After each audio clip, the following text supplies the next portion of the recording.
At T-Mobile, our critical mission is providing unparalleled 5G coverage for when connectivity is mission critical.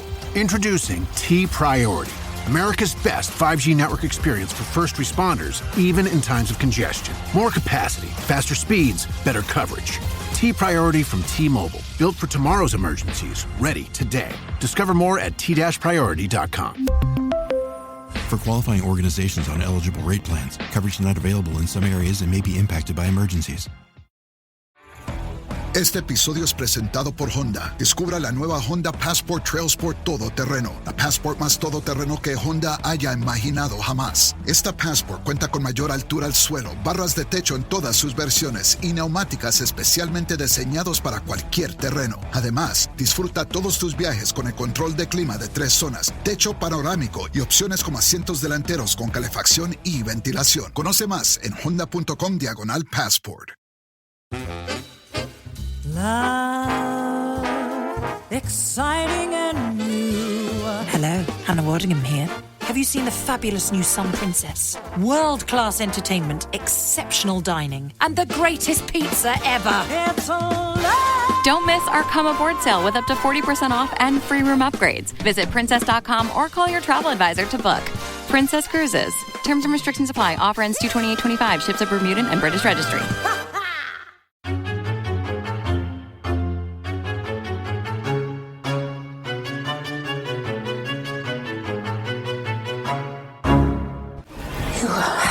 Control yourself!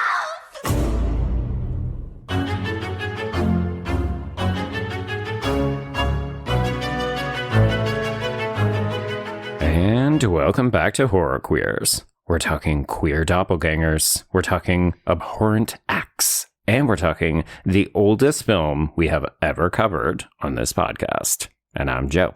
And I'm Trace, and we're talking You Must Become Caligari.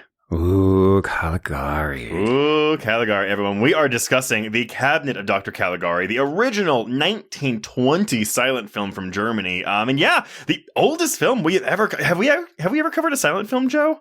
We have not, no. Oh my god. Yeah, I was like, I just watched Nosferatu for like the remake, and I was like, wow, I'm like in a silent movie. I was gonna say Silent Hill mode. We're in a silent movie mode now. Yeah, everyone, this is going to be Education Central. Indeed. But what would you expect from a film that is celebrating its 105th anniversary this week? A 105-year-old film that is considered by many to be the first true horror film ever made. Interesting. I know. Well, Joe, okay, I have to assume this was a film school watch for you, right? 100%. Yeah. Yes. Me too. I think I said this last week. It was in my intro to film class. It was one of the first, if not the first thing, it was one of the first things we ever watched. And I didn't know what to make of it, honestly. I think when you're 19 and 20, I didn't have any experience with silent films, and so I was just kind of like, what? What's with all the intertitles? I mean, I knew that was a thing, but I guess it was more so, I don't know. Do you feel like you have to kind of like readjust your brain as to how to watch a silent film? Oh, 100%. Because half the time you're watching them speak, and of course there's no dialogue. There's just maybe accompanying soundtrack, and folks, we'll have plenty to say about that.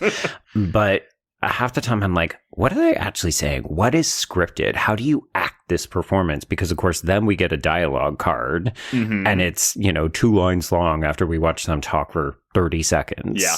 Well, that's the thing. Like, this movie is like 75 minutes long, but I would argue 1/3 of that runtime is the intertitles. Minimum. Well, I'm curious, Joe, because I think there are a couple different versions of this film swinging around. Not that any plot events change, but just the restoration of it. It's like, were your intertitles, were they in English or German? They were in English for the most part. I think there was one that had some German mixed into it, but they all had the amazing kind of electric font. Okay, so I have Kino Lorber's 4K release that they put out last October, and this is the full German version of this movie. Ooh. So my intertitles were in German, my subtitles were in English. I will say, so the movie starts with kind of a note about the restoration. So just like to give kind of a history on like what this film has been through. Right. This is the statement they said. It says, this 4K restoration was performed by the Friedrich Wilhelm Murnau Stiftung in Wiesbaden, working primarily from the camera negative preserved by the Bundesarchiv film archive in Berlin. The first act is missing from the negative and has been reconstructed from various surviving elements. Wow. Yeah. Damaged or missing frames were replaced in 67 instances. And then it also says, no original German distribution prints have survived. 2 color-tinted nitrate prints discovered in Latin America represent the earliest surviving copies of the film and are now preserved by the Film Museum Düsseldorf and Cineteca di Bologna. Wow. I mean, yeah, you said this is going to be a lot of history. Yep. And folks, it's going to be so interesting to see how film preservation works moving forwards, particularly now that we're primarily only shooting on digital. Yeah. But like the process to preserve film stock and like different reels, different prints, different countries, it becomes so fucking complicated. Well, and it's wild, too, because, I mean, there aren't really a ton of bonus features on this disc. So there's one 50-minute documentary, and then there are there's a commentary with the the composer who did the score for this particular release. Right. And there's 2 2-minute long sequences that show a restoration demonstration. So they show like the 1984 restoration and like side by side with the 2021 restoration and how they changed it. Okay, and how significantly improved is the 2021 version? Very much improved. To the point where I kind of wish I would have watched those clips before, because, I mean, look, like this movie doesn't like look stunning, but I mean, like technology.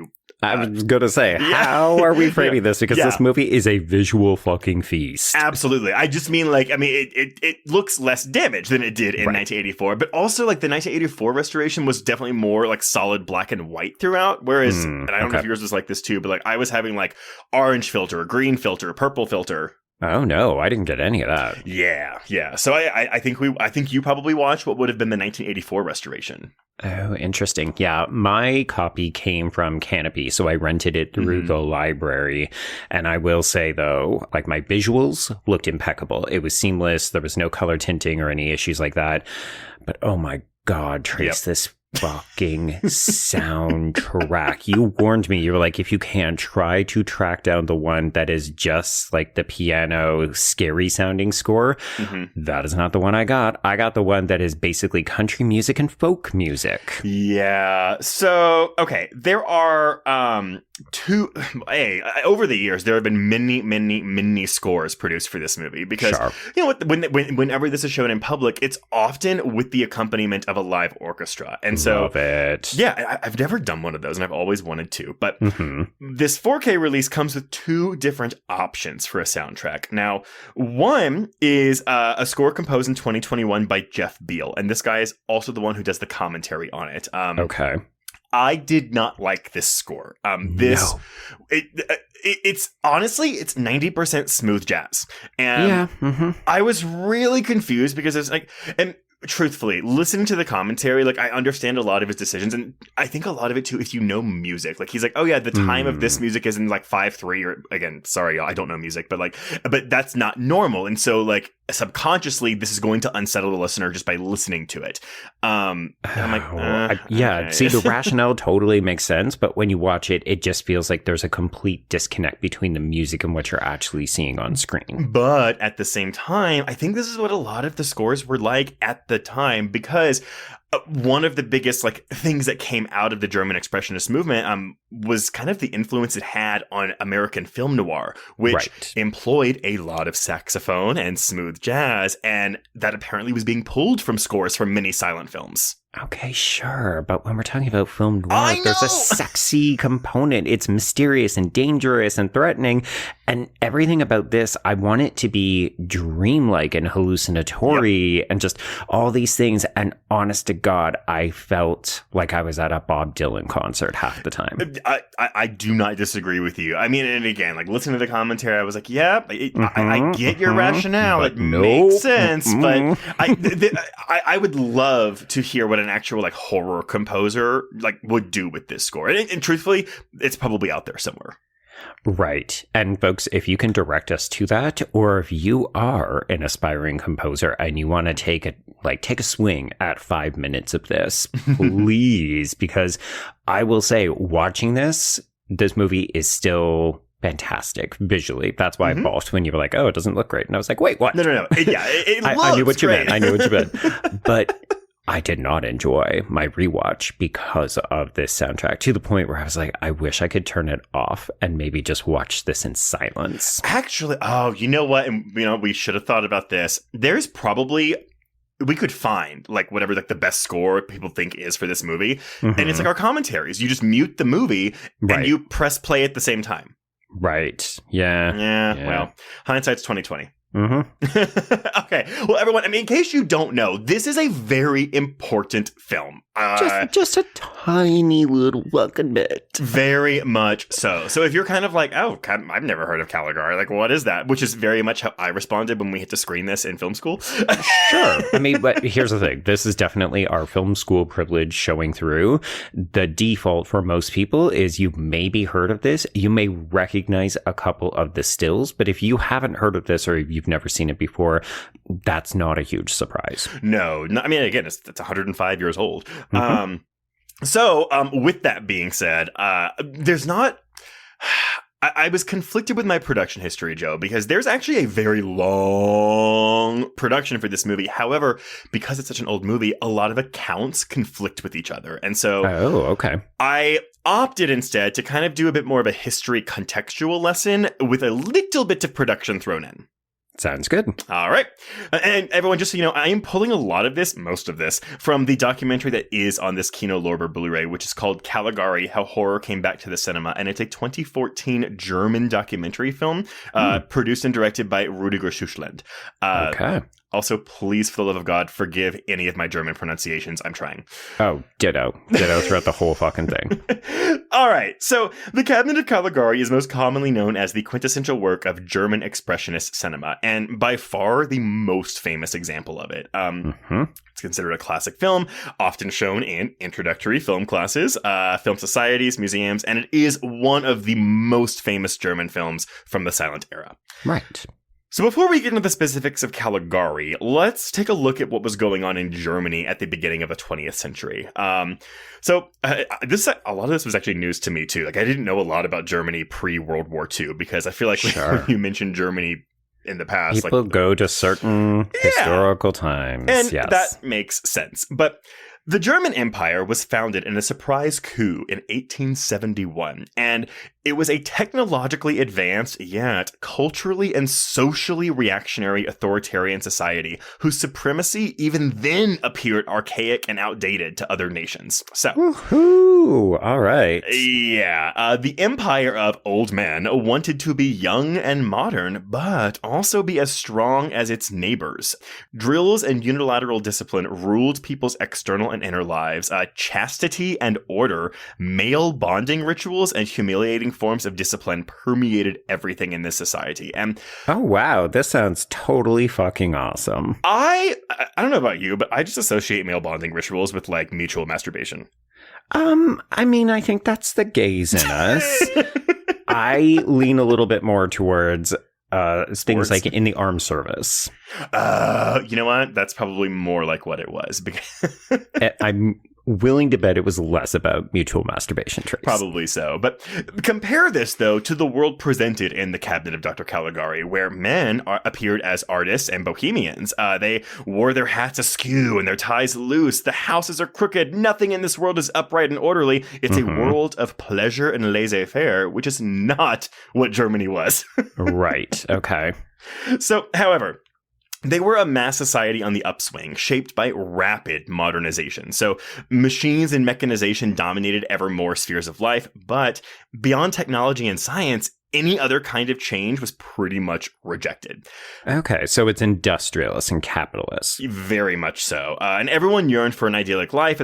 So at the turn of the century, pupils and students discovered the beguiling philosophies of Friedrich Nietzsche. And then, of course, around the year 1900, you have Sigmund Freud discovering the subconscious, or revealing the subconscious, the impulses and yearnings for sex and death. He showed people that unknown worlds laid before them. So it's like, ooh, what does the next century have in store for us? Right. So while all this was going on, the youth movement called for a quote-unquote reform of life, or just a general desire to live differently because it sucked over there. Yeah, it doesn't sound great. How about we get a little bit of freedom, lax up those rules, live a little? So they were all about community, drinking, playing music, friendship, group togetherness, probably more male bonding. Maybe that was mutual masturbation. There you go. There we go. We've moved into it now. Everything that the German Empire was not at this time, but it was also full of contradictions. It was democratic and equal on one hand, but anti-democratic ideals and male societies permeated it, creating a country torn between their social deficits and their economic boom. Okay. So because of this, the arts became the engine of modernity and united with cultural criticism to provide a better future. Basically a fancy way of saying art's political, y'all. Oh, what? Oh my god! We're recording this when a certain horror franchise is coming under fire for its director saying deservedly so. Deservedly so, absolutely. And so I think it's just rather timely that we are recording this around the same time. 105 years later, still political. So this is when we see the avant-garde movement emerge, which pushed the aesthetic. And we're talking specifically about like art, like paintings and things like sculptures and things like that. We're not really into film yet. Right. But avant-garde, pushed the aesthetic boundaries of societal norms, and art became more and more radical in its creative undoing of old forms, both reinventing the world and, crucially, distorting it. Okay. And then you had movements, like Cubism and Futurism taking over all over the world, but Expressionism spread through Germany like wildfire. Maybe that's a good metaphor to say, but anyway. Question, do you have a definition to help people with what Expressionism is? Oh, here we go. So, with Expressionism, there was a delight in being provocative, in destroying what was rigid and long established. So, Joe, what is it? This is fascinating. So, it's a concept that's hard to grasp. Expressionism was, for lack of a better phrase, excessive enthusiasm. Okay, I like it. The subject is disjointed. It's a state of shock. It's pathos, a lack of distance, a sense of being overwhelmed. One of the definitions I found said that Expressionism isn't a fashion, it's a worldview. And there were so many conflicting definitions of it that it honestly kind of reminded me of the way we talk about camp today. Right. It's kind of something to everybody, but it's big. It's bold. It's extreme. Yes. Well, and so interestingly enough, there wasn't really a consistency between different examples of Expressionism, which made it harder to define. Okay. It was at this time, artists kind of all merged together in what would be called the Gesamtkunstwerk. Oh my God. It sounded right to me. I know. I think I got it right. I phonetically wrote some of these out. I can't wait for the German listeners. Oh my God. But what this was is a work of art that makes use of all or many art forms. So you had different types of artists bleeding over into others. So you had poets painting, painters designing houses, architects composing music, composers writing plays. It was pandemonium. Okay. I kind of love it. I know. I do too. So then World War I began in 1914. And let's stall everything. Everybody, let's go to war. Well, and as many of us know, World War I didn't go very well for Germany. Just a little bit, yeah. So basically, this seemed to fulfill all the expressionistic prophecies. Artists and intellectuals sang songs praising war and its quote-unquote spiritual decisions just to avoid perishing in the trenches. Wow. They sang about baptisms by fire, of tests of stamina that would better a coddled society and lead a new humanity into a new future, of a culture war versus a banal technological civilization. And basically, a lot of citizens did let themselves be infected by, quote unquote, these 1914 ideas, falling into a kind of delirium. something that many would become ashamed of, albeit maybe not enough, because I feel like this is kind of a precursor to Nazism. Oh, well, yeah. I mean, it's interesting that you set the stage by talking about how there was a division between the almost practical realities of this totalitarian society and then this yearning for a better, more artistic, more liberated life. But then war will really distill people's priorities. Like, in certain regards, it's a boon for things like production. Like, people tend to profit, weirdly enough, during wartime. Yep. But also, like, we're rationing, we're hated by other countries, there's the constant threat of death. So it really just brings you down to your core priorities. Exactly. And so, I mean, again, World War I didn't go well for the Germans, many of them dying miserable deaths, but productivity. This all led to their engineers getting more imaginative and inventing things like tanks, mortars, flamethrowers, and, of course, toxic gas. So, I mean, yay, ingenuity. Yeah. But so the war universally shook worldviews all over Europe, and all moral concepts essentially collapsed. To the point where, honestly, like, watching documentaries that feature, like, real-life footage of war, it really puts your own life into perspective, where you're kind of like, ooh, I don't have it that bad. I don't have it bad, period. I mean, context is everything. People can definitely struggle with their own personal shit. But yeah, like, there have been a lot of times I will do this as a blanket statement from my own life where I've been like, oh, I don't want to get up. I'm dreading this thing, or I'm worried about this phone call, or this blah, blah, blah. And then you think, well, I have food, I have a roof, I have a stable paycheck. Like, I really do not have it bad. I should not be complaining right now. Exactly. And so, yeah, that's... It's very, what's the word? It helps you to appreciate what you got. Yeah, sure. Sure. But nevertheless, the war meant, though, a booming time for cinema. So, right. Escapism. Exactly. So as before the war, like when this was all going on, newsreels brought images from around the world to the remotest areas. But then it evolved from war footage and news footage to performers and jesters. And then from there, we evolved into films with storylines. In a few years, cinema became a new mass medium. In the span of 8 years, the number of cinemas grew sixfold. So in 1918, Germany had nearly 4,000 cinemas, and holy shit, 1 million people went to the cinema each day. I love that. Let's go back to that. Yeah, exactly. So it's so funny to be like, oh, like they didn't have they didn't have physical media back then. How did they watch movies? Well, because they had fucking 4,000 cinemas that were just playing things over and over and over. Yeah. And guess what? No one on their phones because they didn't fucking exist yet. Exactly. So this provided an excellent outlet for the struggles of German citizens because in the fall of 1918, political events began to snowball as it became clear that the German Empire was headed towards defeat. So, in November of 1918, Kaiser Wilhelm II abdicated after a 30-year reign, and the First World War was over. A 30-year reign. Holy cow. This led to the beginning of the Weimar Republic, which would last until 1933 when the Nazis took over, and then that just became Nazi Germany. Yeah, and then we just don't talk about the dark times. Yeah, actually, we probably should, because we should never forget. Yeah, but the Weimar Republic, I mean, it was like their first attempt at a democracy, but like it wasn't democratic. Yeah, they were trying to take a baby step out of the darkness and move into more democracy. But, I mean, typically you don't flip right from like a kind of totalitarian to democracy in one go. Exactly. So therefore, total chaos ruled in the months to follow. So after 1918, Germany saw political revolution, mutinous sailors, gunfights, hundreds of political murders, mostly of left-wingers and liberals, a council republic in Munich, and constant outbursts of civil war were common. Okay, this is a dark timeline that has a lot of echoes to our current political moment, and I would like to move on. I was thinking the exact same. I mean, I've seen people compare the current state of America to Nazi Germany, and admittedly, sometimes I'm like, well, it's not that bad. Let's not get hyperbolic, but also, oh shit, holy fuck. It's one of those things where it's like the seeds are there, you know? Yeah, and history, I mean, we always joke, oh, everything is cyclical, things will come back around again in X many number.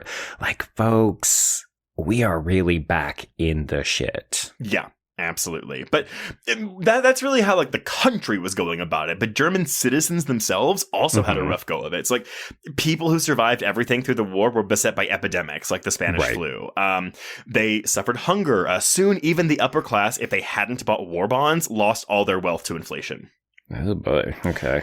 And so, the defeated nation found solace in cinema, and German cinema boomed in the years after the First World War. So, Berlin production companies, led by the war propaganda studio UFA, outdid one another with opulent film sets. Huge film studios were constructed to create perfect illusions, with many of the films depicting upper-class citizens falling victim to a grabby lower class. I love it. So German cinema was openly self-reflecting on society, and this documentary, like, they go through a lot more like different films, like, and like clips to show like how this is true. So obviously we're not talking about any of those films, y'all, but like, try to take my word for it. Yeah. Or check out this documentary. Exactly. Which it might be on YouTube for all I know. But all of this manifested itself in how universal Expressionism had become. The people suddenly understood it and felt it a valid expression of a chaotic time filled with constant moral, political, and economic unrest. And all of a sudden, cinema presented a new worldview for people. Sure. Yeah. Again, art is political. So, some have said that The Cabinet of Dr. Caligari is a seminal work that encapsulates the whole era of the early Weimar Republic. Others say this film subconsciously anticipates the dictatorship of Adolf Hitler, with the character of Caligari embodying the sinister figure of the tyrant. But others say the film is a glimpse into the depths of the German soul. So, how do we get Caligari? Well, in 1919, Erich Pommer, head of production at the Decla Film Studio, was already one of the New Republic's brightest. He was one of the producers who made film history by selling German films abroad to capture Hollywood and to make money. Okay, which is how we do it. It's called the international gross, baby. Yeah, I mean, I feel like the mega producer, not at this time, but like I was thinking like the Gone with the Wind, like the Rebecca guy. I think David O. Selznick. Like this guy sounds like the German version of him. Okay. In the spring of 1919, he received an offer from as yet unknown author Karl Mayer, and the script offered to Pommer was for an unusual and new kind of film titled The Cabinet of Dr. Caligari.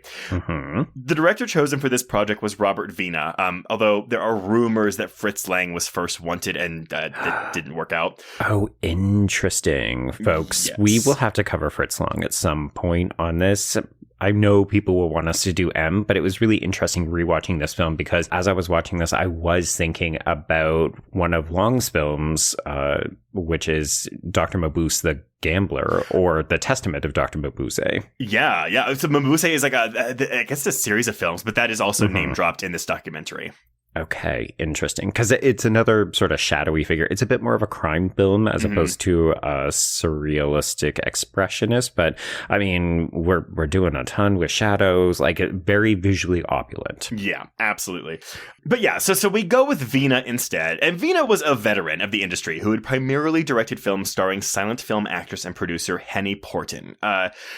But because of him, he got famous stars of the era, like Conrad Veidt, like Lil Dagover, like Werner Krauss. And it was Weine who incorporated expressionistic elements into the film because a lot of the expressionistic elements weren't in the screenplay, but more in that in a minute. Oh, wow. Okay. So he was the one that said, oh, let's give the actors larger-than-life movements. Oh, let's have the painted sets and decor, which, by the way, all courtesy of set designer Walter Reimann, who had a contract with the expressionist group Die Brücke. So he created a complete design for the film. It was individual, yet suffused with expressionist spirit. You know, distortions, skewed proportions, vibrating wedges.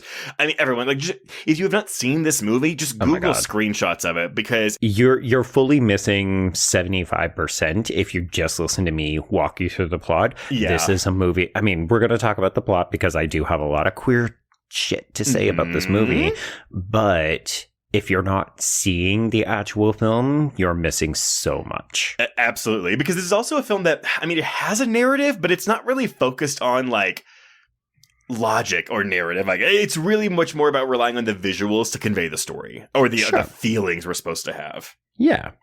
But interestingly enough, though, it's like all of this stuff that goes into Caligari and all this expressionist stuff, like, you know, we can look at this now and we're kind of analyzing it soberly. But in 1920, it had a feverish effect on German citizens. Like, they connected with this movie. Yeah, I mean, I think that's part of the reason why it ends up having this massive cultural legacy, because people reacted to it strongly then and then continue to find new and interesting ways to engage with it as the movie ages. Exactly. So the film itself was written by two men, Hans Janowitz and Karl Mayer. And both of these guys were pacifists by the time they met after World War I. Janowitz served as an officer during the war, but the experience left him embittered with the military, which affected his writing. Sure. Whereas Mayer feigned madness to avoid military service during the war, which, well, this led to him going under intense examinations from a military psychiatrist, which left him distrustful of authority. And wouldn't you know, the Caligari character is based on this psychiatrist. Yes, yeah. Yeah. So they wrote the script over a 6-week period during the winter of 1918 and 1919. So the story, as we know, is told kind of abstractly like a fairy tale and includes little description about or attention toward the psychological motivations of the characters, which is more heavily emphasized in the film's visual style. Interestingly enough, writers and scholars have argued that the film reflects a subconscious need in German society for a tyrant and is an example of Germany's obedience to authority and unwillingness to rebel against deranged authority. Wow, dark. Yeah, and some critics have interpreted Caligari as representing the German war government, whereas Cesare, not Caesar, sorry y'all, Cesare is symbolic of the common man conditioned, like soldiers, to kill. Okay, I could see it. I mean, this film is in such close proximity to World War I. You have to think that has some kind of influence on it. I would think so. I mean, again, and also these guys like actively avoiding war, these screenwriters. It just makes a lot of sense. But shooting for the film began at the end of December 1919 and concluded at the end of January of 1920. It was shot entirely in a studio without any exterior shots. Yeah, you could tell. Yeah, exactly. I mean, y'all, here's the thing. Like, the sets of this movie, they look like you're in sets. Like a high school stage play. But, like, that's by design. But in the best fucking way possible. Yes. Like, every frame, I want to freeze it and be like, oh, look at that over there. Like, look at that right there. Like, the scene where Caligari first goes to the teller or the town guy to get the permit, I wasn't even paying attention to how fucking tall the clerk's chair was. Yeah, he has to climb down it, and it's 2 or 3 rungs. It's like an adult high chair. Yes, it is. But yes, but not doing any exterior shots was pretty unusual for films at the time, but dictated by the decision to give the film an expressionistic visual style because it enhanced the madness portrayed by the film's visuals. Oh, yeah. I can't imagine if we had any kind of naturalism in here. It feels like it would just disrupt the whole point of the film. Yeah. Now, the extent to which Mayer and Janowitz participated during filming has been disputed. And this is really the only kind of other piece of production that I'm really going to go into because, again, like everything is contradictory with each other. But right.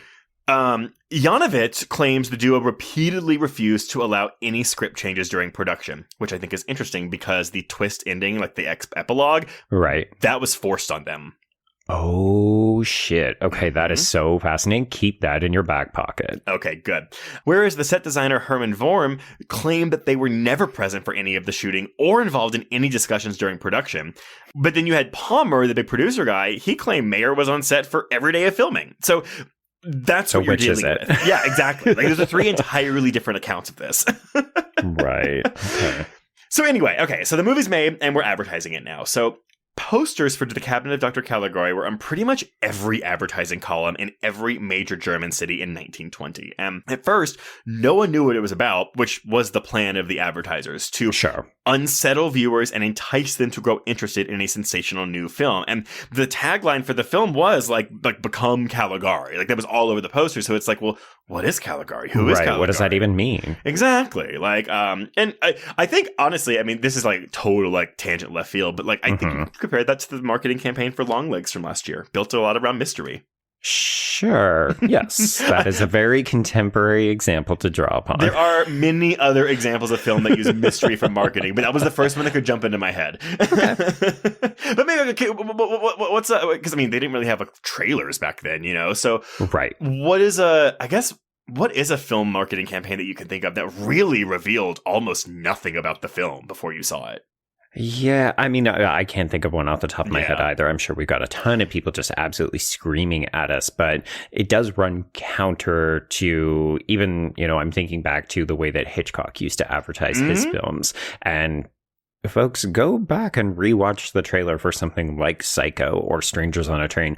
They are 5 minutes long. Well, I also think about this too. Like, I do think that the internet is a big problem with trailers because it's just like people just watch them over and over and over. It's like, yeah, you can analyze them. You can pause. Like when you watch a trailer 100 times, you can pick out like that random split-second shot from Act 3 of a movie and say it's a spoiler. Yeah, exactly. So I will say though, there's something so enticing about the idea of just withholding information, right? Like, we're going to give you an obscure image. It's going to have a weird name, and we're going to say, come and see it. If you want to know more, you literally have to come and watch the film. And I think that's why, and I understand this is a privilege that you and I have, Joe, but I think that's why everyone, if you ever have the disposable income to attend a film festival, you really should do that, because obviously if you're seeing things that has a lot of world premieres, you have no idea what's going on in this movie except for whatever the fucking blurb is in the festival brochure. Just discovering some kind of weird gem and or having the worst movie-going experience of your life. You don't know. It's movie roulette. Yeah, exactly. It's very exciting. So, Caligari premiered on February 26th, 1920 in Berlin and was an instant success among audiences and critics, giving German cinema a formidable reputation worldwide, on top of being a manifesto of German Expressionism. And it is, quite frankly, legendary and the seminal work of an entire era encompassing almost all the trends of the times, as well as the common trepidation that Germans felt after World War II. Yeah. It did mark the beginning of a golden age for German cinema, which would have had such highlights as the aforementioned films like The Golem, Dr. Mabuse the Gambler, Nosferatu, M, and Metropolis. Yeah, you can definitely see early inklings of Lang's films. Like Metropolis is definitely in here as well. Yeah. Or maybe it's just they're both very expressionist. Well, I haven't seen any. I've only read about M. I've never watched M. Oh, it's really good. It's often categorized as one of the first serial killer films. A child killer, no less. Which also, by the way, has an American remake from the 50s. It does indeed. I think Lang might have been... I'm going to alternate because I never know if it's a Lang or Long. But, yeah, sure. I'm pretty sure he's involved in both because he's one of the ones who has to flee Germany during Adolf's run. God. Ugh. What a way to interrupt a film shoot.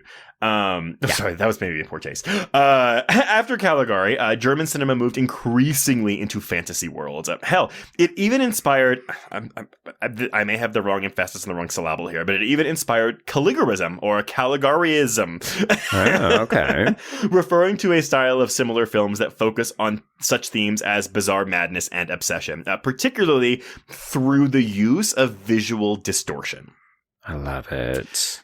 So Caligari and German Expressionism heavily influenced the American film noir period of the 40s and 50s, both in visual style, narrative tone, and, as we've already said, music. And then, I think we talked about this a little bit in our Batman Returns episode, but, like, that's very much Tim Burton going expressionist. Yes. Yeah. For its American release, Caligari was released at a time when foreign film industries had just started easing restrictions on the import of German films following World War I. So, oh, right. Okay. Yeah, I guess that would have been an issue. Exactly. And so it was acquired for American distribution by the Goldwyn Distributing Company and had its American premiere in New York City on April 3rd, 1921. And, for the most part, again, like, this film's going down as a classic. I feel like you and I discovered this more often, Joe, where it's like, oh, it's a classic, but when it came out, it wasn't very well received. Right. Yeah. Sometimes it takes a while. Yeah, but that didn't seem to be the case here. For the most part, this was a well-received film. Yeah. And then it just continues to be a classic over time. Yes. There have also been many attempts to remake Caligari over the years. Oh, boy. Notice I say attempts. There is a quasi-sequel called Dr. Caligari that was released in 1989. And this film was directed by Steven Sayadian, stars Madeleine Reynaud now as the granddaughter of the original Caligari, now running an asylum and performing bizarre hormonal experiments on its patients. And it's a very sex-driven story with little in common with the original film. Okay. I will say I have seen this, everyone. This is on Shudder. It's basically if John Waters did a color version of his version of Caligari. Like, that's what it is. I mean, you just sold me on it. Right? But we did get an actual remake of this movie in 2005. And I'm guessing that was not well received because I don't think I've heard of this. Well, so here's the thing. Okay, so it's an independent remake. It's written, edited, and directed by David Lee Fisher. And basically what they did was they had new actors that were placed in front of the actual backdrops from the original film. Oh, wow. Okay. The actors performed in front of a green screen, and then their performances were superimposed in front of matte shots based on the original sets. And here's a kicker. Doug Jones played Cesare. Oh, really? Okay, interesting. I have seen clips from this or like a trailer for this. To my knowledge, this is not available to stream anywhere, and I don't know if there's a physical release for it. So it might have been like lost to time. So it's funny that we're talking about film preservation. It's like, oh, this 2005 remake is not, you can't find it. 20 years later, gone off the face of the earth. Okay, question for you. Visually, how does it look? Because when you described it, like in front of the green screen, no. But then matte backgrounds, yes. Does it work? I mean, it's been a while. It's pure black and white, so I think maybe they can have some more fun playing with it. But I don't know. Maybe much like Gus Van Sant's Psycho, it's kind of one of those things where it's like, why are you doing, especially if you're just doing it again in black and white, like what's the point of this? Can you imagine? I mean, you said that there were color tinting issues in the version that you watched, but can you imagine a colorized version of this film? Well, go look at Dr. Caligari from 1989. No. I will say, the thing for me is, at least the color makes the shoddiness of the sets look more apparent. Like, I compare this to, this looks like a high school stage production. Like, that's what the sets look like, cardboard things. And I think it works in the original film, but for some reason, in Dr. Caligari with the color, it looks so much cheaper to me. And that's not necessarily a critique because the film is very much a camp fest. Sure. But then, I don't know, John Waters also has this movie called Desperate Living from the 70s, which features his this town called Mortville. And the entire town is also made out of like cardboard, like houses and things like that. So again, it's I don't know if he's pulling from that, but it almost feels like a deliberate homage. Right. Yeah. It's tricky. Like the staginess of it feels like a very deliberate storytelling mechanism. Like I'm thinking of something like Dogville. Oh, yeah. Oh, right. That's Lars von Trier, right? It is. Yeah. And also, I'm looking, by the way, so the reception of the remake was not good, but it was like 43% on Rotten Tomatoes. But apparently, like, it does give off like scary, disturbing, and intriguing. So I do wonder if, it's maybe more like, this feels more like it's, I mean, even though we're reusing the sets, we're basically just doing a fucking Psycho shot for shot of it. But maybe just the vibe of it, because of the score, is more sinister. Okay, interesting. May have to see if I can track down some clips or something on YouTube. Yeah, exactly. But yeah, that's what I got, Joe. Okay, so unfortunately, folks, you are going to get a tiny little bit more history from me before we go into the plot description, but I am going to credit Alexander Doty, or Doty. He wrote a very well-received book called Flaming Classics, Queering the Film Canon, and he has a chapter dedicated to this film. So you're going to hear me quoting this guy a whole fuck ton throughout the rest of this episode. Yeah. But one of the things that he did that I thought was really helpful for my understanding of the film is that he sets the queer context of Germany in the 1920s. So post-war Germany, particularly the larger cities, supported an increasingly public homosexual culture in spite of a law known as Paragraph 175, which was passed back in 1871. And that was an act that made homosexual acts criminal offenses. But Berlin had a very happening queer social, cultural, and political backdrop. Like it was a safer space for queers. And, even if you go to Berlin now, it has a thriving queer community. So it's very much one of those, we will resist and we will act up even in the most totalitarian spaces. Interesting. Did that carry over into Nazi Germany? I think so, right? Huh. Like, isn't Cabaret based in Germany? Yes. I think so. Yes. I can't say for certain, but I will say in the 1920s, this was generally a decade, all around the world where sexuality was a bit of a crisis for a lot of Western countries, but Germany was leading the pack in terms of striking cultural displays of gender and sexual queerness. So Germany has been on the forefront of queer expression. Okay. Now on to the film. So this is a film that takes place in 6 acts. And the other thing I'm going to preface is I'm going to spoil the quote unquote twist or reveal because it's the only way I can talk about all of Dottie's interpretations. Okay. Yeah. This episode is brought to you by Coffee Mate. After watching this season of the HBO's original series, The White Lotus, this is the tropical getaway I needed. One more pina colada, please. Hey, you're not on mute. Oh, I thought I was in paradise. Turns out it was my Coffee Mate. Coffee Mate pina colada and Thai iced coffee flavored creamers. Inspired by the newest season of HBO's original series, The White Lotus. For the love of coffee. Try now. Lowe's knows that free is just better. That's why Milo's Rewards is free to join. As a member, you earn points towards Milo's money on eligible purchases, get exclusive free gifts, and earn free shipping at Silver Key status, all on top of weekly member-only deals. Don't wait. Join Milo's Rewards for free today and start saving more. Lowe's, we help, you save. Loyalty program subject to terms and conditions. Details at lowes.com/terms. Subject to change. Pepsid Complete knows that food is one of the best parts of game day. That is, until heartburn strikes. Thankfully, just one chewable tablet of Pepsid Complete provides dual-action heartburn relief with an antacid that starts working instantly and an acid reducer that lasts all day. So you can stay focused on that second helping of chili without worrying about heartburn. All day based on 8-hour symptom relief studies during the day. Use product only as directed. So I will say that the film begins at the end, and we open in a park where there's an old man who is speaking to a younger man named Francis, who is played by Friedrich Ferrer.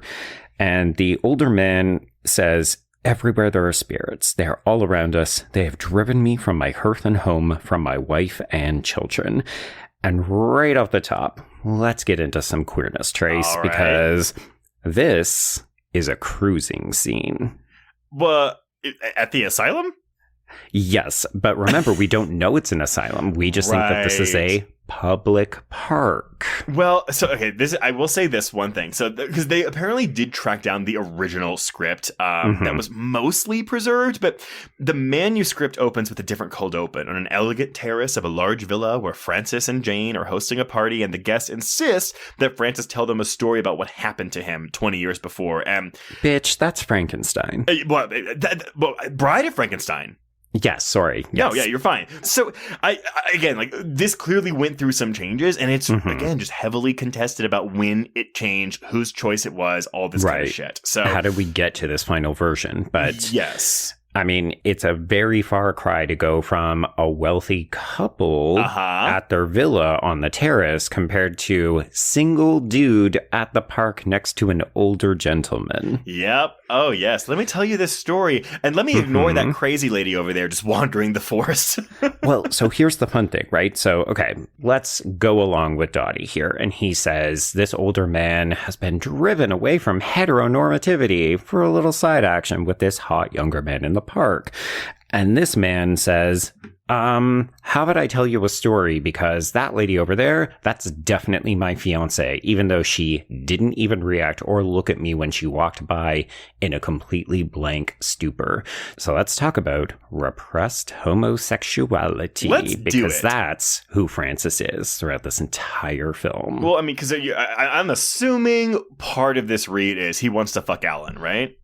He wants to fuck Alan, but also Cesare is his doppelganger. Also, Dr. Caligari is his doppelganger. Like, this is a movie that is filled with doubles. Yeah. And the doubles are all doing these quote unquote abhorrent acts. They're acting on their impulses. Well, but we have to remember, Trace, I said we're starting at the end, and there is a twist, which is that this is all made up in Francis's mind. So he is trying to work through his gayness by telling this story about people who are acting on their gayness. And that's also why I brought up Freud earlier, because again, the id and the ego play a big part, specifically into a lot of readings of Cesare. Yes, they do. Okay, so let's acknowledge, Francis is like, hey, let me tell you the story about this girl. Technically, she is Jane. I don't think we learned that until, I want to say, 5 minutes before the end of the film. Yeah. Like, she's just girl in my notes for most of this. I mean, because she doesn't look... She doesn't look always like Jane, because they're just like... I mean, it's the same actress, but they just like, I don't know. I didn't put it together either. Well, it's because in this moment, like we will come to realize by the end of the film, yes, this is all taking place in an asylum, a psychiatric institute. And Jane, who is played by Lil Dagover, she is a patient, just as Francis is, just as this older man is. So the story that we're about to hear is all made up, but he's pulling from the people that he's seeing. So, like, this is every twist movie we got, and I want to say the late 90s and early 2000s. Like, this is Identity. I was going to say this is Sucker Punch. Yes, exactly that, right? So in some ways, this 105-year-old movie did an M. Night Shyamalan twist where none of this is real. It's all a fucking dream. But I would argue all of this matters because we don't know anything about Francis otherwise. But when you get to the end, you have to make a decision. Is the story he's telling real or is he mad? So then now knowing, the ending, the twist ending was forced upon these writers. How does that tweak, if it does at all, like your read of the film? Yeah, I mean... I think the twist reveal complicates it and makes the film more interesting, to be honest. Yeah. Well, and this is something, too, I was reading, because, like, the writers apparently, again, all these different accounts, didn't, like, ever say, oh, yeah, this is really influenced by this and this and this. And then as more film historians and scholars started analyzing the film through the 20s and 30s and 40s, then the writers were like, oh, yeah, we intended it to do it that way. Oh, come on. You know what? It was all subconscious. Well, that's honestly how I read it. Like, whenever someone says, "Oh, like people aren't like it's not a reflection of the times," blah blah blah. I'm like, no, it's always a reflection of the fucking times. like maybe not intentionally, or consciously, but I do think subconsciously, yes, a lot of that works its way in there. Let me say it for the 5th fucking time in the last 50 minutes. Art is always political because it is never created in a vacuum. So you're always drawing on either previous things that you have experienced or things that are happening in the fucking world as you make the art. Yeah. It's impossible. You cannot divorce yourself. And like nobody goes into the soundstage and just says, cool, none of this means anything outside of these 4 walls. Bullshit. Well, unless someone's like, this is just a job. No, even if it's that, you had to decide what color you wanted to paint something. You had to decide how you were going to shoot it, how you were going to edit it. There's meaning in all of that. Yeah, you know what? Valid points. Okay, so I'm going to reconfirm my thesis, which is really just Dottie's thesis. So the framing story and the fantasy find Francis attempting to assert a heterosexual masculinity on his life, but it is consistently troubled by his doppelganger connections to Caligari as well as Cesare, who become expressive of his homosexual fears and repressed desires. Oh boy. So what? Cesare is murdering people really kind of secretly for Francis and not just Caligari. Or I guess if Caligari is also Francis, then they're all one and the same. Well, you have to remember this isn't necessarily a positive depiction. So if we assume that Francis is struggling with his sexuality, then to him, indulging in it can be construed as committing violent acts, like becoming a deviant, becoming amoral, and that kind of stuff. I will unpack it more as we go. Okay. So let's fade in. I love the use of iris shots and how we fade in and out of them. So many.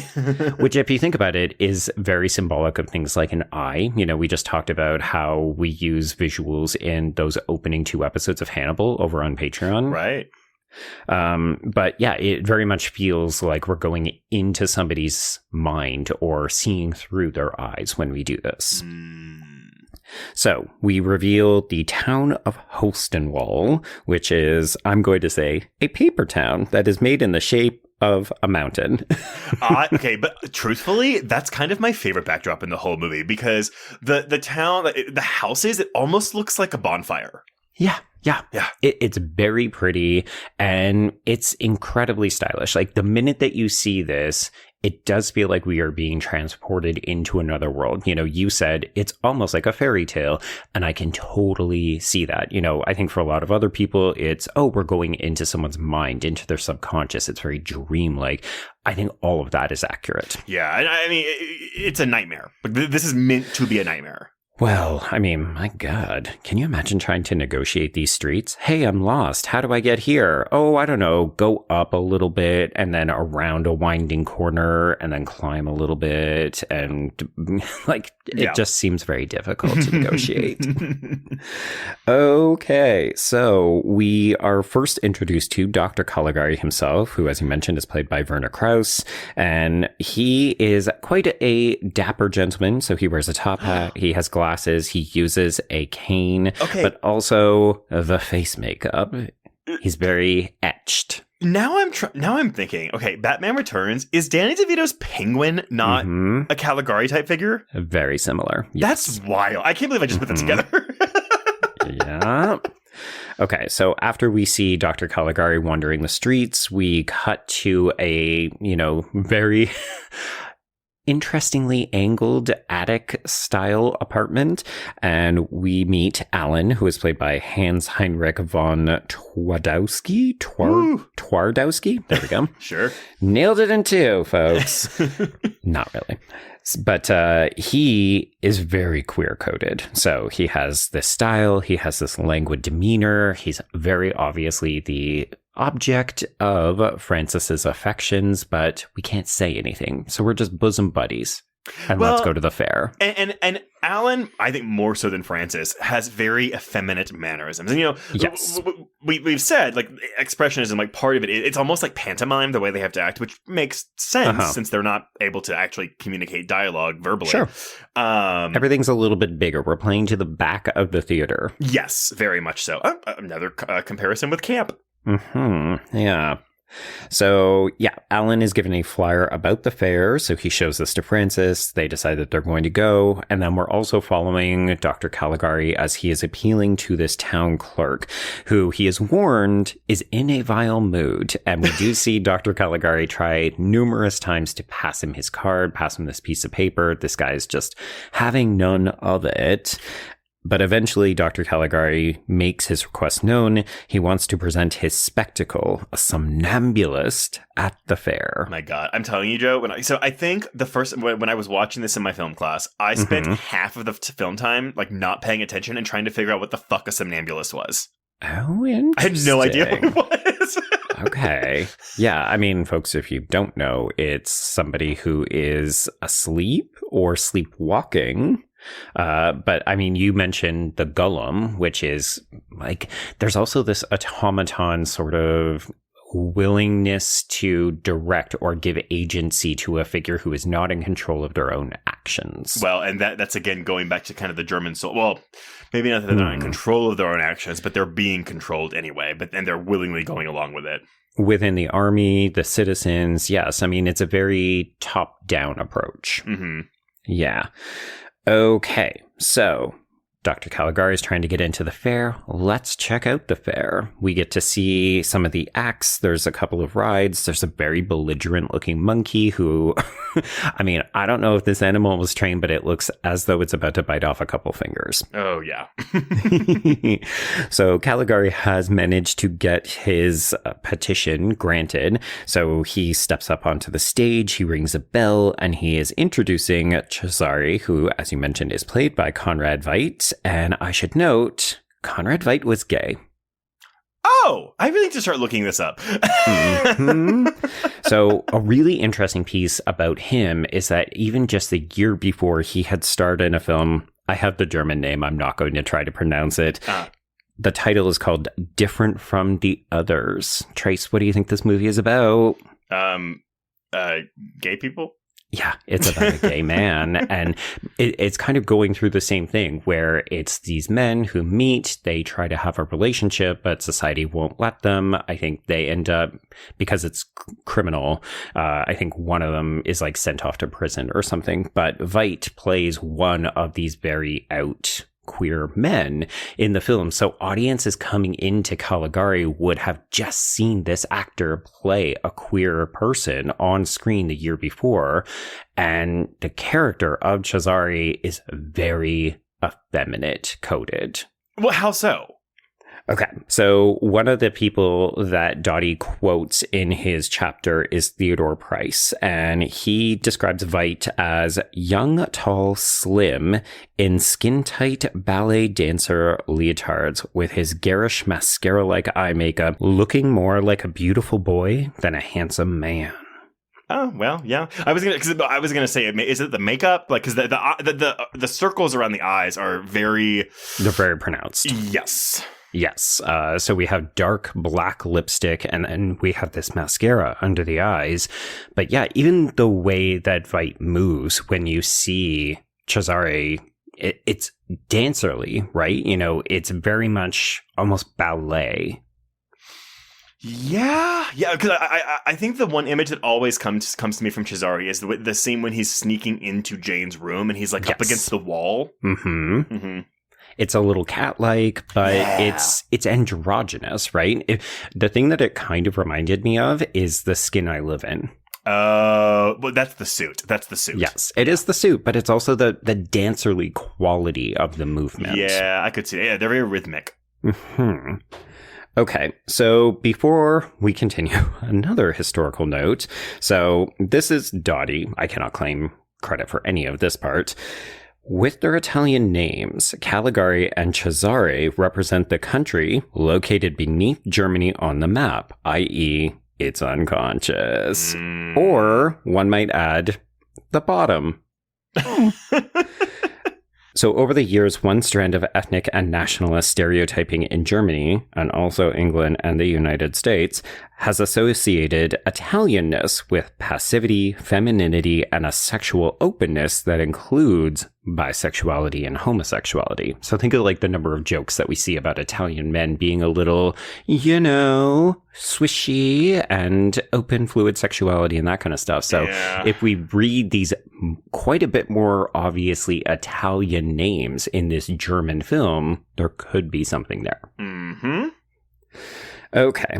So that is the end of Act 1. So basically we have been introduced to most of our players and we have gone to the fair. Yep. So Act 2 opens with an intertitle that informs us that night brought the first of a series of mysterious crimes, which is to say, the murder of that fucking clerk. Yeah, I wonder who did it. And this person was killed with a pointed object, but we don't know quite what it is just yet. Yeah. So again, if we're thinking of this as Francis's fantasy, according to Dottie, violence and death will function both as substitutes for forbidden gender and sexual expressiveness and as the representation of the psychic cost of those representations. So every time we're thinking about sex and we don't end up going for it, or if we try to repress it, it manifests in the form of murder.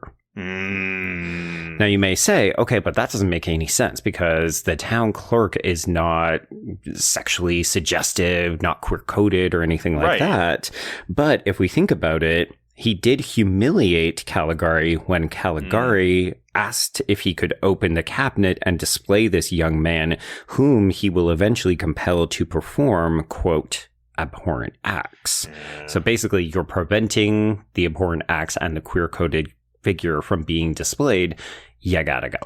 Well, could we also swap? This is maybe a little bit of a tangent on the queerness part of it, but it's like, could we not just replace the word cabinet with closet? Oh, 100%. I was going to do it later. Okay. Yeah, it looks like a coffin or a closet. And I think both of those are incredibly suggestive, right? If it was in a wall, it would look like a closet. But it's it's standing up on stage. So, like, when Jane discovers it, when she goes creeping around in the tent, it fully looks like an upright coffin or a closet. Yeah. Okay, so there's an interesting time ellipsis. Maybe it's an error, but, we saw Dr. Caligari get up on stage and be like, hey, everybody, I'm going to introduce you to my somnambulist. And then it says, oh, that night there was a murder. But then we're back and seeing him on stage, and Alan and Frances are still at the fair. So that murder hasn't happened yet. Oh, I didn't even think about that. Okay. Huh. It's just a weird moment. I don't think it ultimately matters that much. Yeah, that's fine. But all that to say, Alan and Frances are in the audience when Dr. Caligari introduces Cesare, and he is described as a 23-year-old who has been asleep in a death-like trance for the same amount of time. We should note that the 23 is oddly specific, and most people assume that that is the same age as Frances and Alan, i.e. doppelganger for Frances. Yeah, exactly. Yeah, so he's been asleep his entire life, basically, is what this guy's saying. Yeah, asleep. I haven't been living my real life. I mean, this is also obviously foreshadowing the twist at the end, right? Francis himself is asleep because the story is not real, but the audience doesn't really know that yet. Yeah. Okay, so I do want to make note of Krause's performance as Dr. Caligari. He is a fucking ham when it comes to theatrics, and I love it. He's so obnoxious and big, and it's very fun to watch. Yeah. So he opens this cabinet, coffin, closet, and we see the skinny young man, and then he opens his eyes wide and he mimics Dr. Caligari's movements as he comes out onto the stage. And we should note that Dr. Caligari is using a very phallic cane to guide and move him. I will say too that the shot when he opens his eyes, because it's like a 30-second like prolonged shot as you just slowly watch this guy, like it's almost like his body is fighting the eyes opening, and then when they finally do open, it's kind of scary. It is scary, if only because I think we don't know the extent of the mascara makeup. So when you see it, it's such a striking image. But it's interesting that you noted that, because Dottie actually suggests that Cesare is in pain to be guided or to be powered by Caligari. Well, I mean, because that's kind of how he dies. Like, it's like he's been out of the closet for too long. Yeah, it's like he needed a charge. He needed a break. But he doesn't get one. So, all right. So we are told that Cesare knows the past and sees the future, and that he knows, quote, every secret. Secrets in a movie about people who are repressing shit or sleeping through their lives. Okay, so Alan ultimately ends up asking how long he'll live. He learns that he's about to die at dawn, which is stupid. Don't ask if you don't want to know, man. Bit of a record scratch. So Francis ends up guiding Alan away because he's a little bit stunned. He's a little bit perturbed. And then on their path, they see the reward poster for information about the murder. So yeah, the timeline definitely doesn't match, but that's fine. They also then meet Jane, again, still unnamed, but we do learn that they both quote unquote fancy her, and that she gets to choose which one of them is going to win her hand, and they will remain friends and be happy with it. Sure. Yeah. Yeah. Why not? I should note that the version of the film I was watching had full-on country twang as the soundtrack for this portion. See, I did like this scene, though, because I was like, oh, how refreshing. Like, two guys, quote-unquote, fighting. They're good-naturedly competing for a girl. They're not fighting over a girl.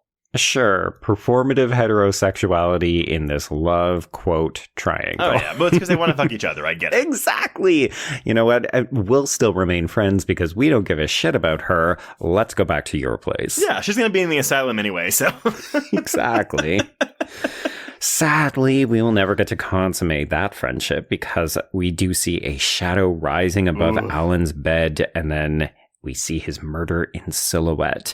And I should note that this does occur in a bed at night with a phallic object, which I looked up, and this motherfucking dagger, Trace, it's called a stiletto. Oh, okay. I thought you were going to say it's called a dildo. No, it is not called that. A stiletto. Okay. A stiletto, okay. Yeah. It's a specialized dagger with a long, slender blade and a needle-like point. This is one of my favorite shots of the movie. Like, I am a sucker for a silhouette anything. Always. It's so visually fun to watch, and it allows you to skirt by censorship, and you don't actually have to show any blood, so you don't need practical effects or anything. It feels like savvy filmmaking. Mm-hmm. So, according to Dottie, I'm going to reference him again, in his fantasy, Francis has his more openly homosexual friend Alan make the connection with his younger double, Cesare, at the fair, and then these two enact a sex scene, which is translated into a murder scene, which is in line with Francis's disturbed understanding of his desires. Yep. Okay, Act 3. So Francis is getting dressed in the morning when he learns of Alan's death, and he does remember this prediction from the previous day. I will note on my soundtrack, we were getting some rock guitar here. Yeah. Very appropriate for someone learning that their best friend has died. So Francis goes to the police to declare that he's not going to rest until the crime has been solved, but he does still have a breakdown at the bottom of the stairs. Yeah, but it's okay. Let's go talk to Jane's Dr. Daddy and get his help. Indeed, yeah. So this is the introduction of Dr. Olson, who is played by Rudolph Lettinger, and he agrees after talking with Francis that he will ask the police to look into the somnambulist, because, Francis is like, this guy said he was going to die, and then he died. It's kind of a 1-to-1. Like, the evidence is right there. I mean, it's circumstantial, but still. Yeah. Okay, so then we get what I'm going to say is somewhere between a red herring or a distraction. Oh, yeah.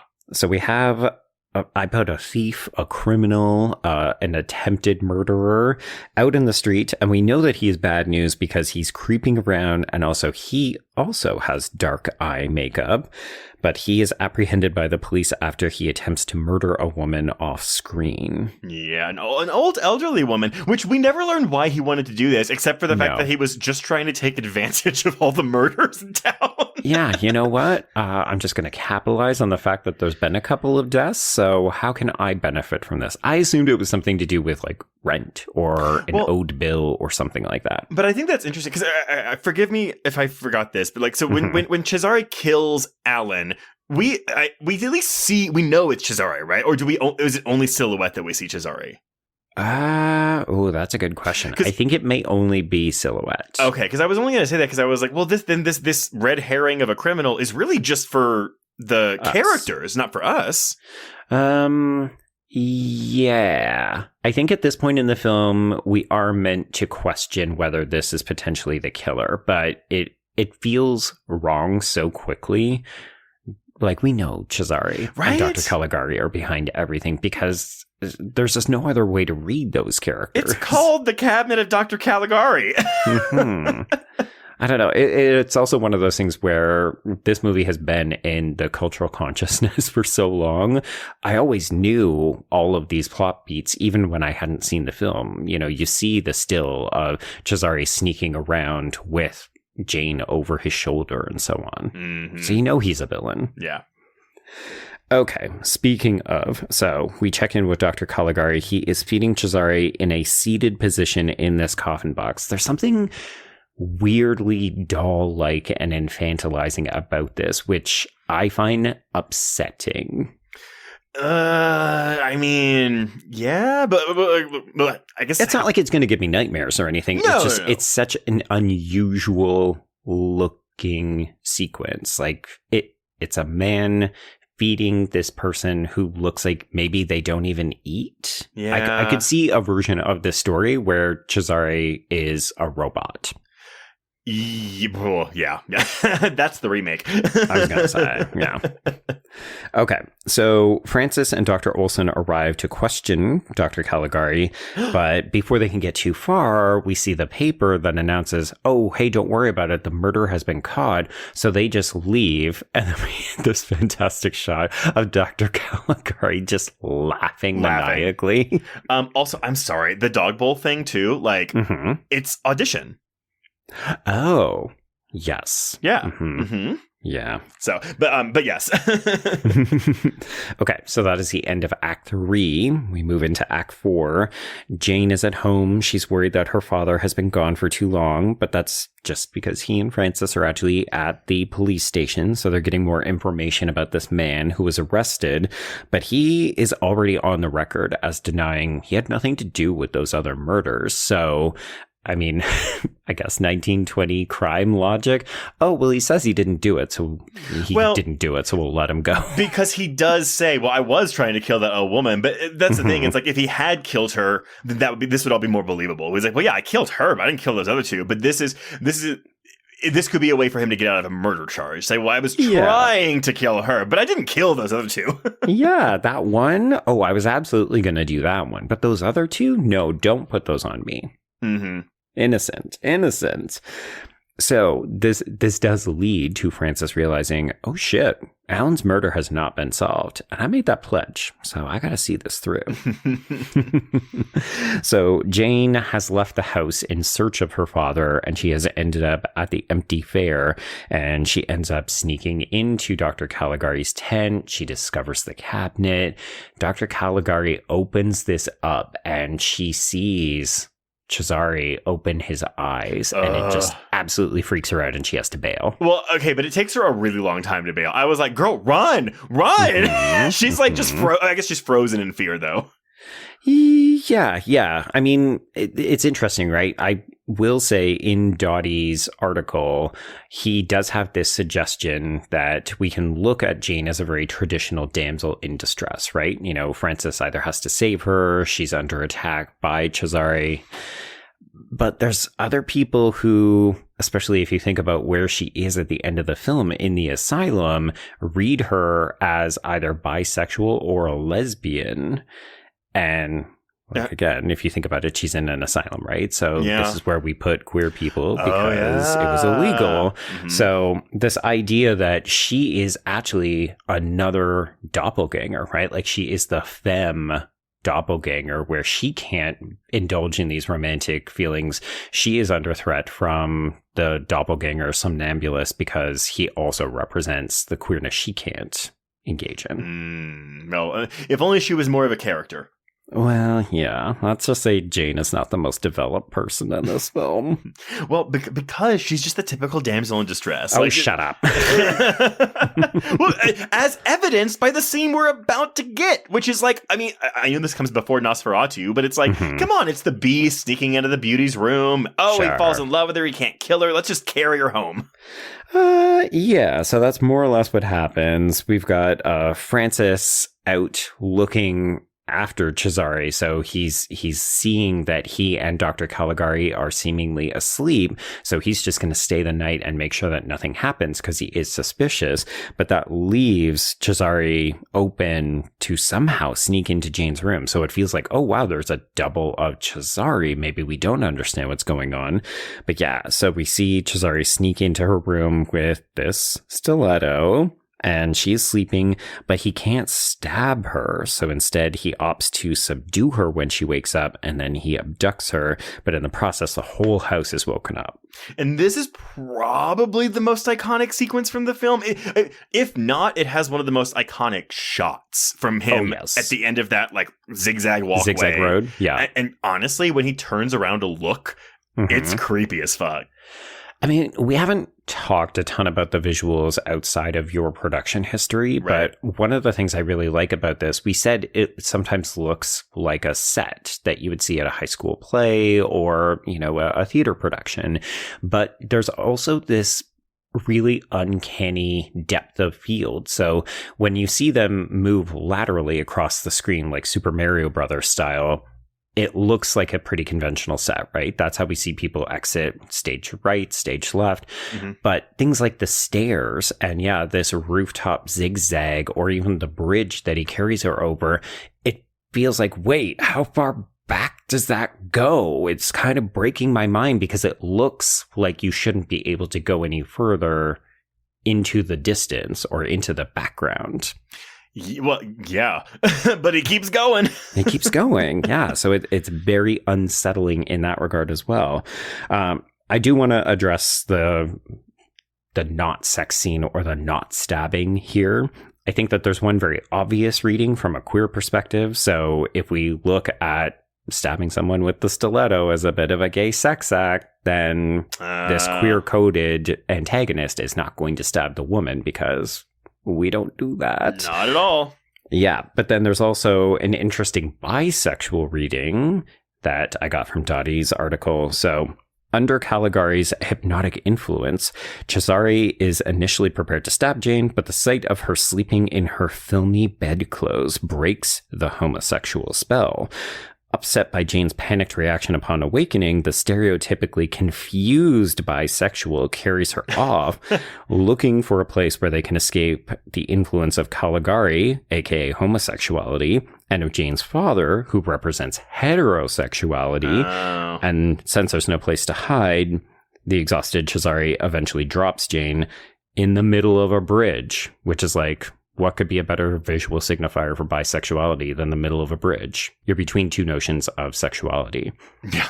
So Jane is discovered very quickly because there has been a mob who has followed all of this action. So she's brought home safely to Dr. Olson as well as Francis.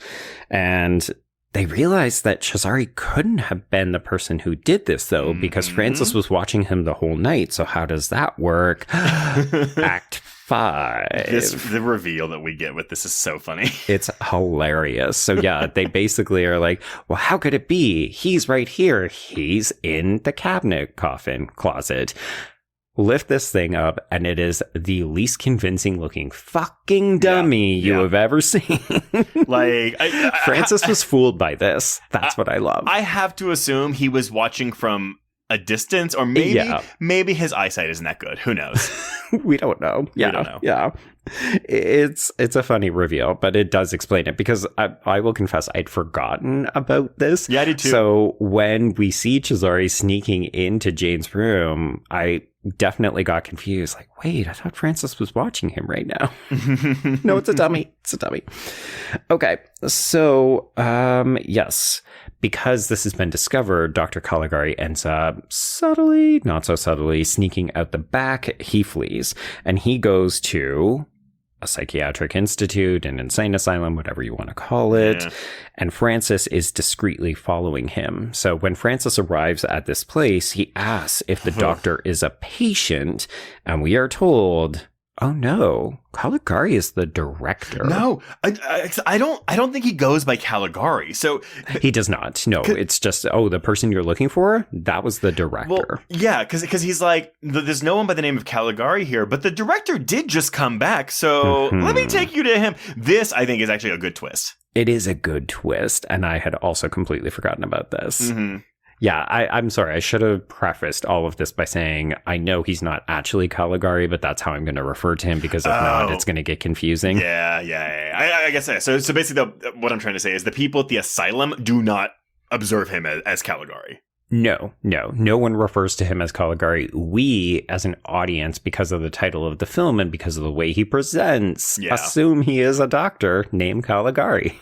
But meanwhile, though, his office. So the office is whatever, but the door to the office is this giant isosceles triangle. Mm-hmm. Yeah, it's amazing. I love the fact that there's never a moment where people have to hesitate or squeeze themselves through in an awkward way, which would make it seem as though it is unusual for this world, because no one ever comments like, oh, hey, Dr. Caligari, your house is at a 30-degree angle. Why is that? No one says anything is unusual about this world. For them, this is normal. So it makes sense that his door is going to be an isosceles triangle. But to see them, like, if they struggle to get through that door, it would suggest to us, the audience, that this is weird. And instead, our minds are just trying to grapple with the weirdness. Yeah. Mm-hmm.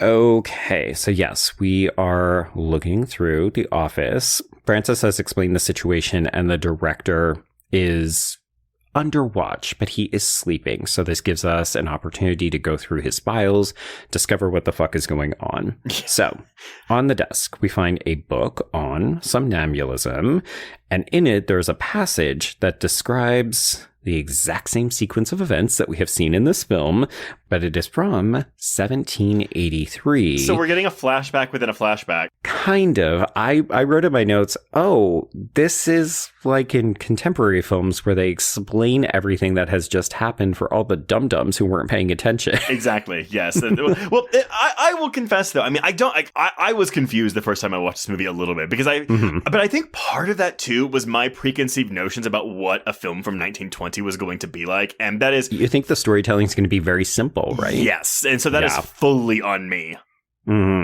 Well, and it's easy to be lulled into a false sense of narrative or storytelling security with this film, because we're watching the actors in these long stretches talking, but we're not hearing the dialogue, and then we wait to get the dialogue card and so on. So you think, well, how complicated can it be? All I've got to do is read the card and that'll tell me the story.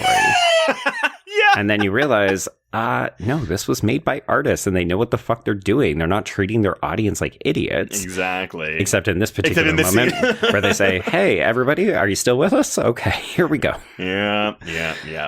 Okay, so we've got this book, which talks about the real Dr. Caligari, caught you up, but then there's also a diary from the director himself.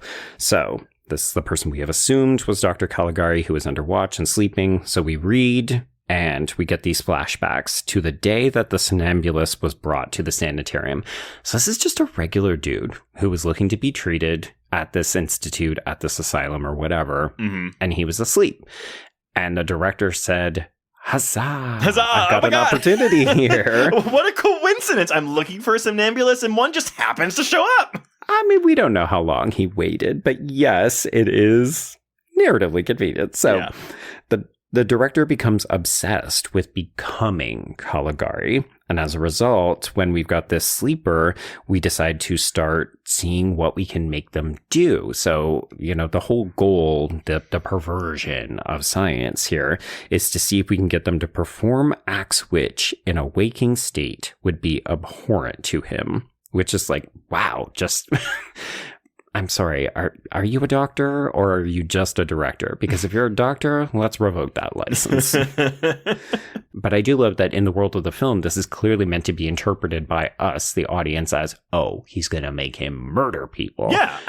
From a queer reading perspective, he's going to make him do gay shit. Stuff. Yeah. Yeah.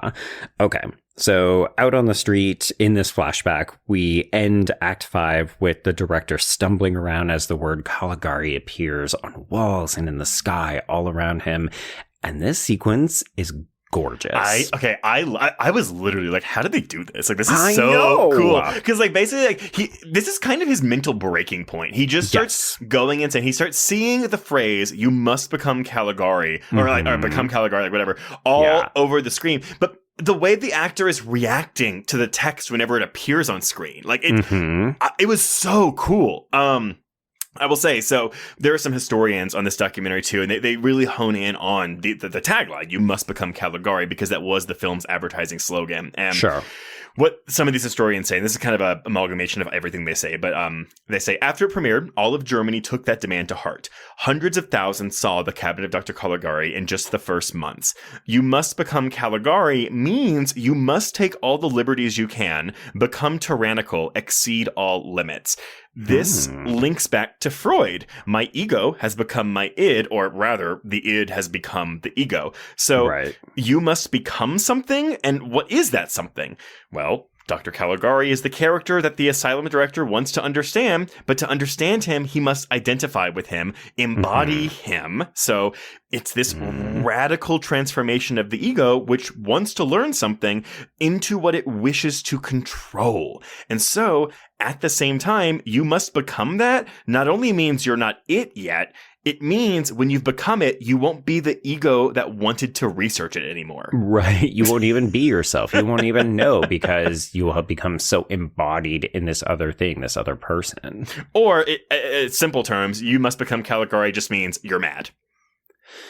Yeah, there is something aspirational about it, if only it wasn't so corrupted, right? You know, I guess for some reason today I was thinking about the Rocky Horror Picture Show and the song, Don't be it, dream it.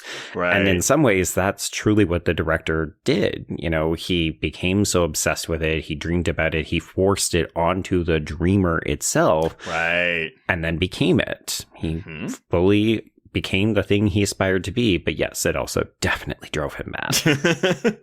All those words attacking him like that. Don't you just hate it when you go outside and you're surrounded by Caligari? I call it Tuesday. Yeah. Okay, Act 6, the final act. So we have Francis and the doctors finishing all of this discovery of the journals, the somnambulist book, and then we see Cesare is discovered unconscious. Well, I put unconscious in my field, but then everywhere I looked said, oh no, he's fully dead. Yeah, that's what I'm saying though. That to me is the vampiric quality there. Like it's like he's drained of his energy. He couldn't make because he just drops Jane earlier when he's carrying her, and so. Yeah, ran out of juice. The battery is dead. Dr. Caligari worked him into the ground. Yeah. I mean, it's interesting, right? There's definitely a slave-master, dom-sub relationship kind of going on between Caligari and Cesare. And, I mean, especially if we are thinking about a queer relationship, it's very much, oh, okay, so Francis identifies with Cesare, and he's threatened by Dr. Caligari, but also intrigued by the possibilities of submitting to your desires, you know? Yeah, like opening yourself up, becoming Caligari, becoming queer. Well, speaking of queer, he pretty much throws himself over Cesare's body when they bring it in. 100% he does. Oh, my poor dead lover. Yeah. Oh, my young, hot, slightly androgynous, kind of femme fuckboy. Yeah. And he gets so angry, he tries to strangle one of the guys in the room. He does, yes, which means we have to restrain him, so we put him into a straitjacket. We leave him on the fainting couch until he calms down a little bit. I love that. So properly Freudian, Victorian, and so on. Yeah. Yeah, so I should note that during this sequence, in my notes, I have pulsing thriller-esque music, but it kind of works the best out of all of this soundtrack far. Because it's the only piece of score that you've said sounds even moderately thrillery. It was the one that most accurately matched the action that was happening on screen. Yeah, exactly. Which, what a concept. Right? Okay, yeah. So the director, or Dr. Caligari, if we want to refer to him that way, has been more or less, taken care of. He's okay at this point, which means that we can now return to the present day. So we're still in the quote-unquote garden, and we've got Francis finishing up his story, and he explains that Caligari the madman never left his cell again. But then when he and this older gentleman, who was looking to score some dick, continue walking, we very quickly discover, oh shit, they're in this institute, this asylum. So this whole story was told to us under false pretenses. Francis is not a sane person, or questionably sane, depending on how you want to read this. But, okay, we should note that we do see Jane here. We do see Cesare here. So Jane is, as we saw her at the beginning, she's mute. No, she's not mute. Jane is as she was at the beginning of the film. So she's kind of blank. She's not overly responsive. And Cesare is possibly even more effeminate looking. Yeah. He's very much still in the leotard, but there's something, I guess, more queer coded about the way he's leaning against the wall. He's staring at flowers. So I do kind of like it, right? Where this is, all the people who are in the story are the people who are at this asylum. And that's how Francis populated the tale. But the way that we really see these people is a testament to who they are and what Francis's mind did with them. Yeah, because Jane, she makes this, she doesn't say a lot here, but she makes this statement that she believes she's a queen. But yeah, I remember. Well, she says, we queens are not permitted to follow the dictates of our hearts, but queens, plural, Trace. She says this to Francis. Yeah. Although, okay, but do we really think queens would have been in the vernacular for a gay man in the 1920s Germany? You know what? I don't know if we would be using the term queen. But I think some of these terms have they have been around longer than I think we realize. Well, because it's like, queer people were hiding. We were underground. And so it's like, well, maybe some of this lingo was around. It just like historians don't have a record of it because they weren't looking for it. Right. Yeah. I don't know. So we should note that when Francis makes this realization, he briefly talks to Jane. He asks if he can marry her. That's when she says the Queen's line. But then he sees Cesare and he gets a little freaked out. And then he sees Dr. Caligari, or the director, and he becomes even more panicked. So again, we're seeing the queer figures and we're getting real scared because what do they represent? But even the way that this is framed, I'm kicking it back to Dottie here. He says, after moving from homosexual Cesare to heterosexual Jane, Francis finds himself standing in the middle of the frame in a hysterical panic at the sight of the head of the asylum, his Caligari. He is now in the position of the fantasy Cesare, visually and bisexually. So this is a frustrating position to all. So, okay, is the canonical ending that he is just insane? Like this whole thing has been like made up by him? I believe that is the most common interpretation, but I will say that there is another critic who is quoted in Dottie's article named David Robinson, and he says, in an era of endemic skepticism in the face of authority, a fantasiacal, aka end of the century audience, does not so easily accept the ending at face value, i.e. that Francis is insane. So Robinson continues, a modern viewer can readily interpret the ending of the film from a position that Francis's story is true and that he is not mad, but that the seemingly benign director has used his wiles to have him incarcerated as a madman. So that's kind of like what I want to believe. The only thing that doesn't make sense, though, is why Jane's here. Yeah. It's a little hard to explain unless you say, oh, well, as a result of her being abducted by Cesare. Right. She lost her mind. Yeah. Like it drove her to madness. Well, again, this is another quote from one of those film historians in the documentary, but we kind of like, because the documentary kind of tries to go into a little bit about how this kind of predicts Nazi Germany, but it doesn't.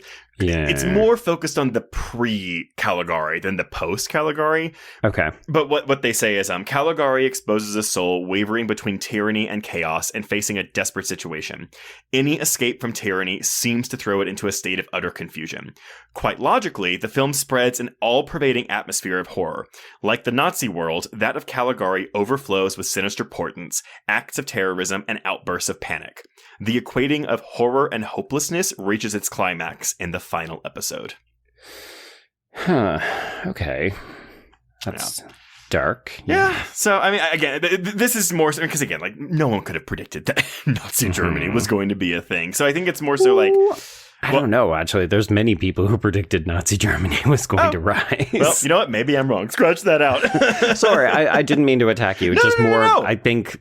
Again, in hindsight, right, where we can say, oh, look at this, look at this, look at this. These were all stepping stones towards the rise of this, which I think is one of the reasons why people become so alarmed right now in our current political moment, where we say, oh, God, look at all these familiar steps that we're seeing. And I don't want to get too much into real world stuff, but it's one of those things. It's like, I just want someone to say, like, okay, how is this thing that you did, this decision, this act that you just tried to do today or did do today, how is that not comparable to what they did over here in Germany at this point in time? Like, 100%. I just don't understand the willful ignorance there. But anyway, Trace, there are people who don't even think that the Holocaust happened. Which, so, yeah. All this to say, one sort of interesting piece, particularly from this queer reading at the end of this film, is the doctor's suggestion that now that he understands what is driving Francis, that he can hear him. Yes. So if you do believe that the doctor is lying and Francis is telling at least some variant of the truth, as a queer person, for the doctor to then say, oh, I can cure you, like, that is a horrifying statement to make about a queer person. Oh, right. Ooh. And Jane is in there, and Cesare's in there. So, God. Yeah, there's definitely a mistrust of authority, and specifically this director. Well, and again, that mistrust of authority comes straight from one of those writers. Exactly. Yeah. Yeah. They just lived through it. Yeah. Yeah. Okay. Well, that's the end of the movie, though. Yeah. So it ends on this reveal, and we're all meant to say, "Oh shit, she was lying the whole time." Yeah. I prefer the ending where it's like it's all true. He's just like been trapped in there by the director. I'm not a big fan of the whole "it was all a dream" or "it was all made up in his head" stuff because he's insane. Yeah. Like, whatever. But I mean, again, for 1920, this would have been quite shocking. Yeah. Yeah. But yeah, everyone, that is the Cabinet of Dr. Caligari. I mean, I don't know, Joe. Any like final thoughts? Did your thoughts on this movie change? Admittedly, I didn't remember a lot of this movie except for some images from it. It's definitely a film that remains in your mind more as a visual, so I think that totally makes sense. I feel the exact same way. I had forgotten whole swaths of this narrative, but I also kind of don't think it matters that much. Obviously, we unpacked it because we wanted to try to do a couple of readings, and we wanted to talk about how the twist works, particularly for a 105-year-old movie. But at the end of the day, the thing I really walk away from this movie with is just how strikingly effective these visuals are. Again, folks, I know the older episodes don't tend to get as many downloads. I know there's a bunch of people who are going to say, a silent film, a German silent film. No, I'm maybe not going to watch that. Even just watch one of these acts just to get a taste of how the sets interact with these actors. It is worth your time. I just think, I mean, look, are these movies not always the most engaging? These movies meaning like silent films from the 20s. Well, I guess that's debatable though, because again, I do find this Depends what you're looking for. I find this particularly, it's visually engaging, but it's 72 minutes. Come on. Yeah, and that's what I'm saying is I think at the very least, do yourself the service of just seeing a piece of cinema. I don't want to go back and watch history, cinema history. Yeah. There's it's not just, it's a classic and everybody should know about it. This movie has influenced so many movies you have seen.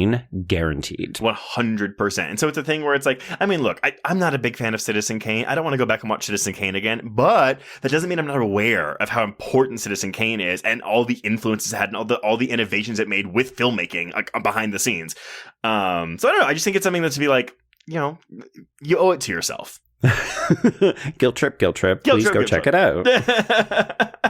But okay, well, before we announce what we're covering next week, just some quick housekeeping to get out of the way. If you want to get in touch with us, you can reach us on Blue Sky and Instagram at HorrorQueers. Shoot us an email at horrorqueers@gmail.com. Find us on Letterboxd to keep track of all the films we've covered.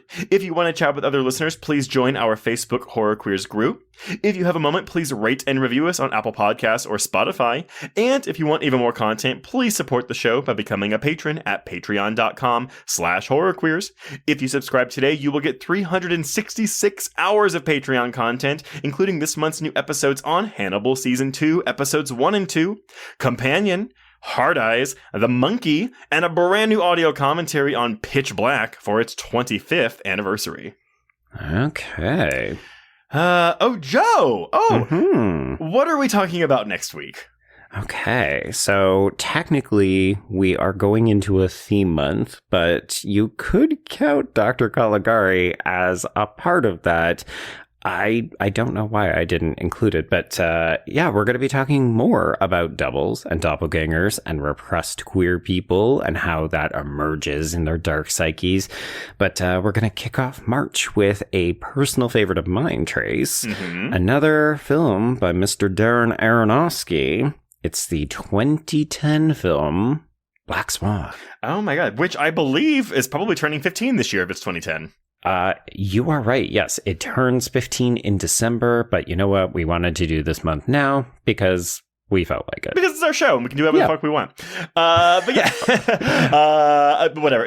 Worth if you've never seen Black Swan, everyone, worth a watch just to hear Winona Ryder say, "Did you suck his cock?" Oh my God. Should I just default assume that's going to be your opening intro next week? The way she says cock.